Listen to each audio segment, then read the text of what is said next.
Sanibonani guys, welcome back to Umkosinophilile. Welcome back to my channel and welcome back to yet another video. Ngiyabonga kakhulu you guys for joining me. Thank you so much for your love and support. Kuhle kakhulu kuphinde sihlangane njalo on another video of Uthando Nesithembu. Guys, sekuyisikhatshinyana ngingawenzanga ama video Uthando Nesithembu because ngisuke ngayibukanga i-show you guys. I think sekunama episodes adlulile ngazi amabili amathathu and angiyenzanga i-review because guys I no longer have DStv. I do not watch. I only do ama reviews mangabe a particular episode ngiyibukile, okay? So but I'm more interested kule episode edlulile guys that played a few days back, yesterday or the day before yesterday.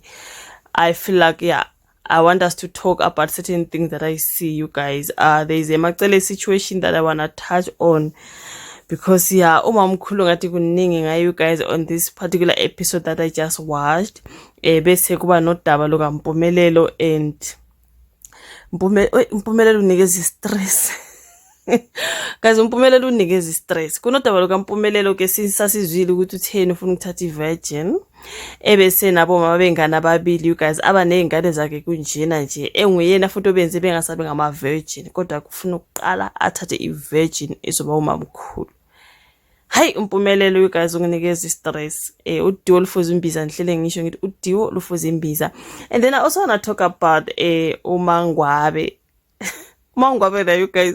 uMangwabe usemnyango namabheki. Ukuthi umeleli angahambi angiyazi into embambile ngoba already ume emnyango ulinde nje ukupress exit ukuthi ke manje yini angapress exit avela hambe akazi guys kuthanda kuba nzima. So I'm not gonna go too much on uMayeni noma Khumalo because anginalo double 10 ngabo on izinto that engizibukile. I'm interested in uMangwabe, I'm interested in uMpumelelo nalomsangano wakhe bese ngi-interested kakhulu kumamkhulu. So ngizoqala ngodaba lukamamkhulu guys, let's just have a chat, okay?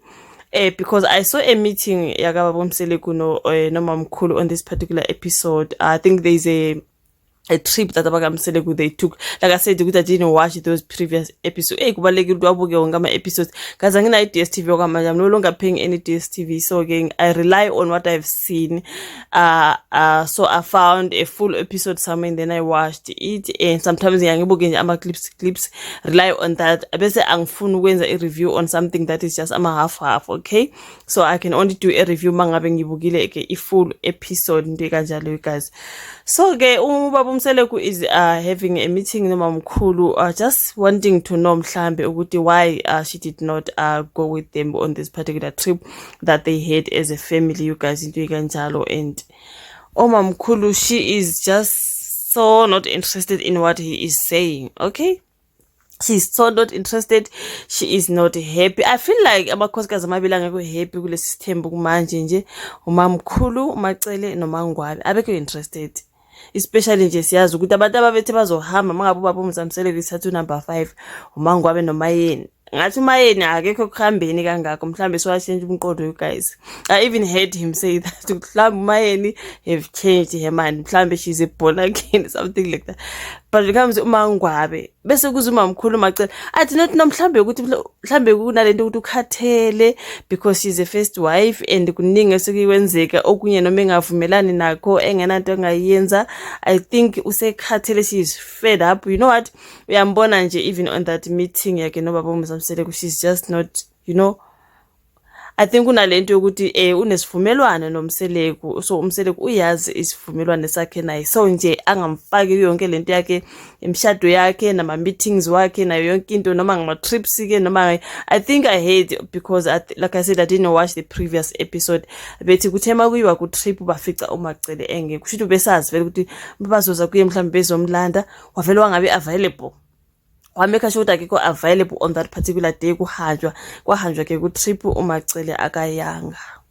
Kusho wayevele ngafuni wayeba avoid nje ungathi akekho interested umamkhulu. I think this is the wife noMangwabe engibabona ukuthi ngathi abasekho kule ndawo, you know. But for uMacele I would say I think she's fed up, ukhathele, you know. And nokuthi mhlambe ubaba uMsamseleku akagcini izithembiso zakhe mhlambe.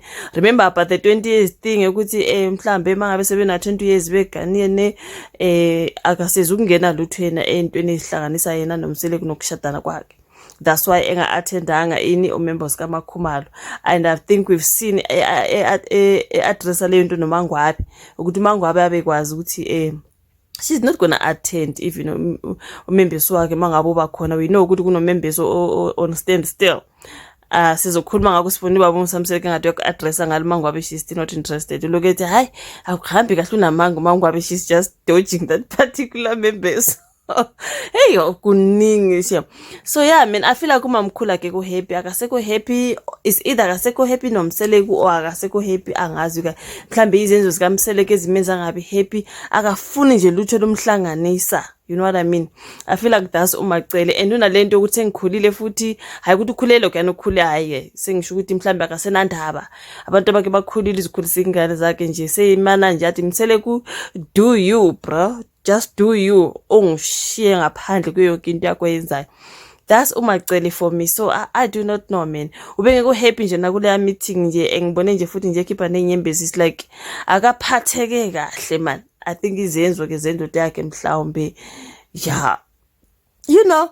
Okay, but anyways I also want to talk about umsangano kaMpumi. For me nje lento kaMpumelelo ingomsangano man. Why in the first place does ubaba uMsamseleku allow uMpumelelo ukuthi enze yonke lento?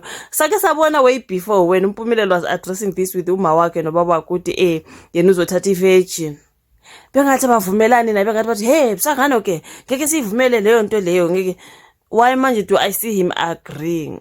I feel like uMsamseleku is just agreeing with izinto ezenziwa uMpumelelo ngoba uyambona uMpumelelo uyazibona yena kuMpumelelo, you know. And I feel like uMpumelelo is happy continuing to do lo msangano ngoba ufuna ukuimpress uyise ukuthi kuthiwe nje vele mina ngoMseleku mfuza ubaba. You know what I mean? That's how I see this whole thing. I don't think ukuthi uMpumelelo uyayitshela nje ukuthi njengoba efuna ukuthi bathathu nje befuna ukuthatha nje lesi sithembu sakhe because and ezoqala ngevirgin engakathathi laba oma bengane zakhe. Hayi for me nje into kababa uMsamseleku ukuthi avumele ingane iphuma endleleni kanjena ngoba nje uyazibona yena uMseleku in him. I feel like uyazibona kuMpumelelo ubaba uMsamseleku and it's umsangano for me. Honestly, so bazomvumela athathe le virgin. And another thing ke kuleyo virgin ekhulunywayo kuthiwa ungwakacele. Yet uMacele umamkhulu lapha noMacele you guys. So okay, I understand. I've seen people talking about it ukuthi phela guys uMpumelelo noMacele abahlobene. uMpumelelo eshadu uMacele njengoyise umamkhulu uzoba uMacele njengoyise. It's not like lezo ngane zizobe sihlobene noMacele. Yeah, zizobe sihlobene ugogo wabo but not in that way. So angazi into kaMpumelelo uthi vele ufuna ukuthatha uMacele ngoba uyise naye waqala uMacele kulesithembu umamkhulu uMacele bese kuba naye unomamkhulu uMacele. Kube yicoincidence nje ukuthi le virgin yakhe ngiyakacele. I know uyasho lapha ukuthi phela yena akahlobene nomamkhulu wakhe lo unkosikazi kababa wakuqala ngoba yena uyingane kaMayeni, right, wife number 2. Akahlobene noMacele, so uyakwazi ukungamthatha uMacele. Mhlawumbe umuntu ongeke akwazi ukuthatha uMacele uLwandle. I do not know you guys. Kodwa uMpumelelo angamthatha uMacele. I understand. But why ngathi yonke into ayenzayo uMpumelelo ufuna nje ifane nalezi uyise?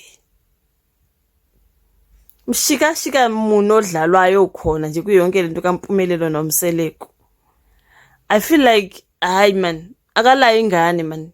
Yabona nje mawubaba uqotho la ingane, ungavumeli ingane iyenza umsangano nje yonke lento for mina nje isangene. So now kuzomela ovuyokazi balinde kuthathwe yena lo Macele bese kuyathathwa ovuyokazi bese kuthathwa uTirelo. And the allegations of Vuyokazi no longer into this thing already. What's up with that? Ngoba for me nje abayeke uVuyokazi noTirelo umsangano yonke bayozumoshela isikhathi basasebasha you guys, bangazifunela imisebenzi and you know yazini uzozikhulisela ingane zakhe baba uMsamseleku noMpumelelo wakhe. Bazozondla lezi ingane zakaMseleku. Yazi bazenzele something man.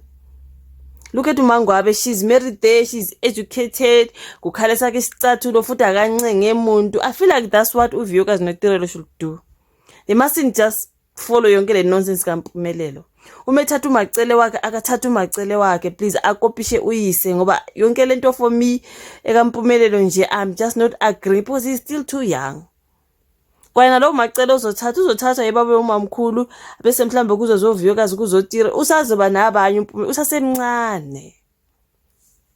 So for me ngiyagxeka ubaba uMsamseleko for allowing umntwana aphume endleleni kanje ngoba nje ufuna zakhe ingane zibe uyena nje. Ufuna ukuzibona kulabantwana especially Mpumelelo noLwandle ngoba uLwandle wazi good boy nyana beshiwe nje lokho sithi hayi le ngane inkosi yami iyahlonipha ayifani noMpumelelo nje singathi siyaqhathanisa kanti kuyafana ngizwe nje sekuthi nawe unesakhe isithembu nje esayidini and I was looking at those pictures akaLwandle ignoring his pregnant girlfriend for another one. Ngathi bafuna ama virgin phela laba. Angithi bafuna ukwenza yonke into ezuyisi. I forgot we're going to talk about this number 5 situation. Okay, sesikhuluma ngomangwabe, we will talk about this number 5 situation. As for Mpumelelo, for me idakiwe yonke lento, you guys. Not that I'm saying it in a bad way. Kodwa idakiwe yonke lento uMpumelelo sasemncane. Abafazi laba bawu3 afuna ukubenza manje esemncane kanje uzokhona ukuthwala yini lo mthwalo afuna ukuzithwesa wona. Hey uMpumelelo bese uyise ubhizi uyamvumela and knowing yena uma wakhe I know she's not agreeing at all. Yonke lento kaMacele lo okhulunywayo angiboni ukuthi uzoyivuma yonke lento edakiwe. Achi simzwile uma wakhe yena ethi hey Tirelo nabo viyokazi hey abavuke labo sisi otherwise abavuke abaphaphame ngoba hey kuthanda kuba nzima. Okay, anyways Mpumelelo being emseleko asikhulumeke ngomangwabe guys. Umangwabe waye kade lokho emile eminyango why umangwabe lokho emile eminyango? Because wow girl, you cannot convince me otherwise. Lo mama lo akasekho kamse. They went out nababa uMsamseleko and she was out there but she wasn't there. Umangwabe isithombe besilapha kodwa yena self, the inner self nje spiritually she wasn't even there. Uvela ushilo naye wathi isidumbu silana kodwa yena hayi yena ke yo whatever uMsamseleko was saying, irresponse was just uzophendula ngathi ulele nkosi yami. Yo you guys like really, that's why I'm saying umile eminyango mangwabe uphethe imthwalo ukuthi waye manje ngathi step out avela hambe. I do not know. Umbuzili wabo uMsamseleko about umembeso ke nje bawayithi akumiwe kancane basaphusha ngale ekhaya basafuna indawo yokuthi ekwenzele lo membeso. Mina ngibona ngathi yonke le yantu mangwabe it was an excuse. Akafuni wenzeke lo membeso mangwabe ngoba ngathi akasekho kaMseleko. So ke bathi mabembuza ngoba uMsamseleko wavela wathi hayi kusasekude kabi ubaba uMsamseleko mayithi how far. I feel like she just does not want to go there to the members or part. Ngoba vele hawa usisi she's not there. Even on social media everyone is like, girl, like why are you still there? Akasena ubhora yiyo yonke lento kabo uMsamseleko. Ngomunye umuntu la wakwakhuluma ngalama meetings akaMseleko wathi muncu nje ama meetings akaMseleko ayadina and ubesho nje ethi hayi uMseleko ngiyamazi yabona manje ngabe ethi we are going out akuna out lukhona udaba, you know. And I think uMsamseleko was talking about how mhlambe they're gonna have something after that. Umjabulisa phela izindoda. Did you see ukuthi bevele njengafuna uyizwa ke leyo? Nempendulo zakho vele kuphendula ngathi ulele njengathi ubhekele akekho lapho. Kuphendula omunye umuntu yena akekho lapho. Why is she still there? It's something else. Angazi ke since engathi uyeza ku number 5 njengoba sike sambona ethi kuvela lapha egcineni somewhere this number 5 we are shown here but asiboniswa ke ubuso.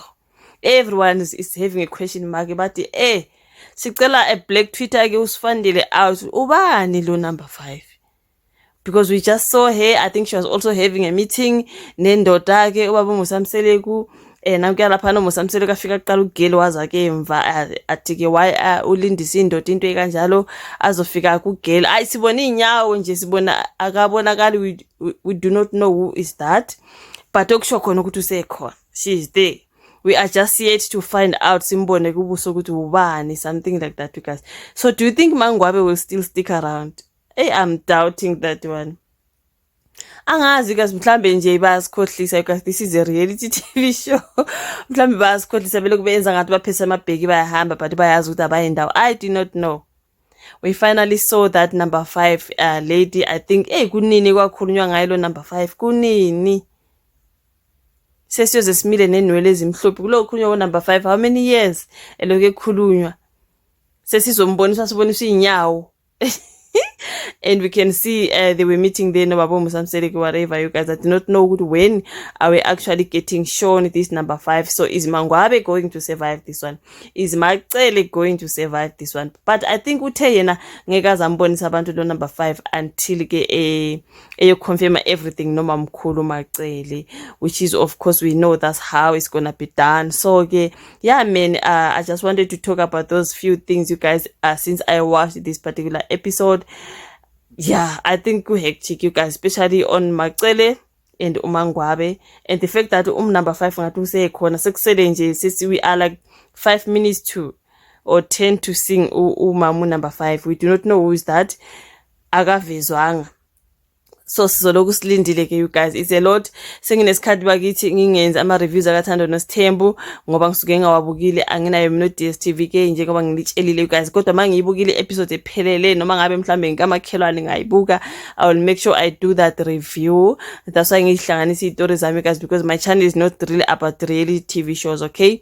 It's about umgosi nje ke, kodwa ke awuthando noSithembu ngathi angeke ngiwabeke ngale kaphilile Babras Entertainment ngizowabeka kule channel. So yeah, it is what it is you guys. It's a whole lot laphana kaMseleko you guys kuhlangahlangene, but anyways asibuye sibonane kwivideo elandelayo sibone ukuthi masiza with another video of uthando noSithembu sizobe sikhuluma ngani into ekanjalo guys. Thank you so much for watching this video. Uyilike before uhamba, make sure you subscribe, make sure ukuthi uyafaka le notification bell on ukwenza ukuthi njalo nje mangilahlela ke i video and then you'll be notified. Okay, bye.